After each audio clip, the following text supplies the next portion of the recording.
Welcome, Michael Murray here with Benzinga, and joined again by Dominic Wells, the CEO of Onfolio Holdings. Ticker is ONFO. Dom, always a pleasure to speak with you. How are you? Yeah, likewise. I'm doing great, thanks. How about yourself? Doing well. It's a pleasure to have you back. Talk us through, to get started here, the last few acquisitions you guys at Onfolio have done, and why are they significant? Yeah, sure. So they're significant for a few reasons. Well, one is the financial impact they'll have on the company, but also they're significant because it kind of just demonstrates to ourselves and to the market that we're able to do what we said we would do. So when we were doing our IPO roadshow, and since the IPO, we've always said our plan is to go out and acquire already profitable companies and companies that are larger than some of the companies that we had in our portfolio when we went public. And we've made 4 acquisitions since the IPO, and all of them have fit that criteria. So it really allows us to build the company that we want to build. And it's also allowed us to attract talent to come and work on these companies. There's a little bit of prestige with being a public company that allows us to attract great people. And so all of those things together are just allowing us to build out the portfolio in a very diversified way, like we always intended to. Absolutely. Now, the strategy moving forward, is that to continue approaching and identifying more acquisition targets? If so, what might the next ideal acquisition target look like? Yeah, that's always been the plan. Going back a bit to the previous question, we've acquired around 2 million in EBITDA already from the 6 million that we've deployed. And so the plan is to keep deploying the rest of the IPO funds, acquire more EBITDA, bring us to profitability. And then kind of once we get to that stage, we can look around and reassess what's the best course of action. It's always going to be more acquisitions, as well as obviously pursuing organic growth within those acquisitions. But does it make sense to go out and get more debt? And if so, on what terms? Are sellers more willing to do seller financing now that we're profitable? So yes, the plan will be to go out and find more businesses, and what they look like will be, in the vein of the acquisitions we've already done. So those 4 acquisitions we've made, 2 of them were marketing agencies, service-based businesses. One of them was a suite of WordPress plugins, and one of them was an online course. So those are the kind of 3 main buckets that we're really focusing in. So our ideal acquisition, again, it could be an agency, like an email marketing agency, an e-commerce growth agency. Maybe it's more WordPress plugins, because WordPress plugins come with recurring revenue. They're kind of like mini SaaS businesses, but without the price tag that SaaS businesses have. And then it could also be more courses. So we do plan to acquire more businesses outside of those buckets as well. But I think what we've learned so far is that those are the ones where we really do well. Terrific. And is there anything else you can speak to about the immediate impact that these acquisitions have had to help the business grow immediately right now? When you're talking about Onfolio and the additions to the business, any other immediate impact you think you've seen right off the bat?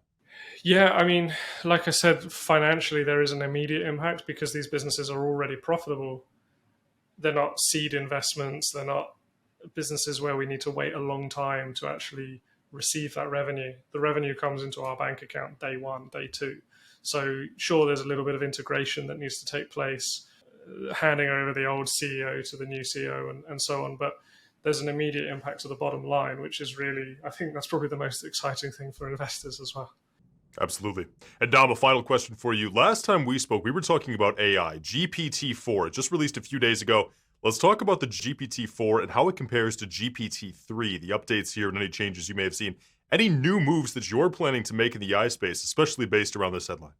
Yeah, it's funny. I think everyone was just kind of coming to terms with GPT-3 and understanding the capabilities, and then GPT-4 came out, and everyone kind of got excited but also exhausted all at the same time. So GPT-4 has it's been out about 48 hours at the time that we're recording this. And so it's still early to see some of the case studies and use cases that are coming out of it. But what we are seeing, I think there's a couple of crucial improvements it's made. First of all, it's been trained on more data, so it's just better at its job than GPT-3 was. But second of all, when you're interacting with it now, you can send it 25,000 words, whereas before I think it was like 3,000 characters or something. And so you can basically give it a lot more instructions. You can give it an essay and ask it to help you improve it and so on. But it can also read images. So one of the amazing case studies that came out of it yesterday was somebody basically drew a sketch of a web app, uploaded it, and said, "Can you code this for me?" And GPT-4 built the app. So obviously they had to give them instructions on what the web app did, but basically they said, "This is what I want it to look like. This is what I want it to do," and then GPT-4 just went and did it, which is pretty mind-blowing. I think it also tries to guess less. So one of the main things about how GPT works is it just tries to guess what the next words should be. So when you're asking it a question, it doesn't really know the answer. It's kind of like, okay, based on the millions and millions of sentences I've been trained on, I'm assuming this is the correct order that the words should come back to you. And so it works most of the time, but there's obviously going to be times where it doesn't work. And GPT-4 apparently tries to BS you less, but we'll see how that works out. I don't know if that's because it's been told don't guess, or if it's actually it doesn't need to guess as often. So in terms of the moves we're making, I think from an acquisition standpoint, it's tricky right now because businesses we look at, we like to see that they've got 2 years, 3 years, 4 years history. And most AI companies are just coming out. And then the other thing is, so you don't know who you're going to buy anyway, because you don't know who's going to survive. But then also the prices don't make sense because it's a very frothy space right now. VCs are throwing what money left they have into AI. But one advantage we do have, and it can help us in two ways really, is because we own a number of businesses, we have the ability to see AI applied in numerous different ways.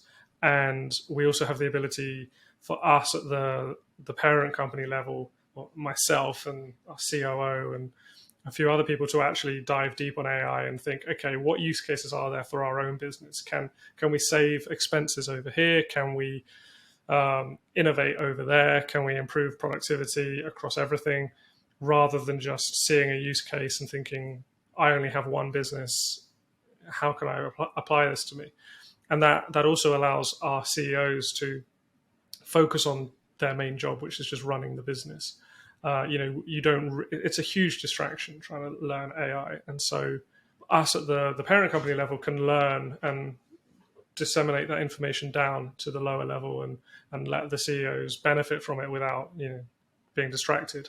But what that also gives us is an opportunity to help other businesses the same way. It's still early in our planning, but I think what we'll probably end up doing is either launching or acquiring a small consultancy that we can then pivot. But basically, the ability for us to help other companies understand AI. So probably a consultation business where we can essentially do an audit on a company's processes and their niche and say, okay, here's how AI can benefit you. You should build this, or we can help you build this, or you should use this thing that already works out of the box. And I think that could be a pretty good opportunity for us. So it's pretty exciting for sure. Without a doubt. Well, I think there's one thing that's absolutely clear, and it's that there's a lot of interesting things to come, especially in the AI space, but also for Onfolio, for you and the rest of the company, and all of your acquisitions and everything else that you're doing. Very excited to talk again soon. Dom, hope you and the family are well, and thank you for joining us so early in the morning, your time, to talk about what you guys are doing. Yeah, likewise. Thank you. Thanks for having me.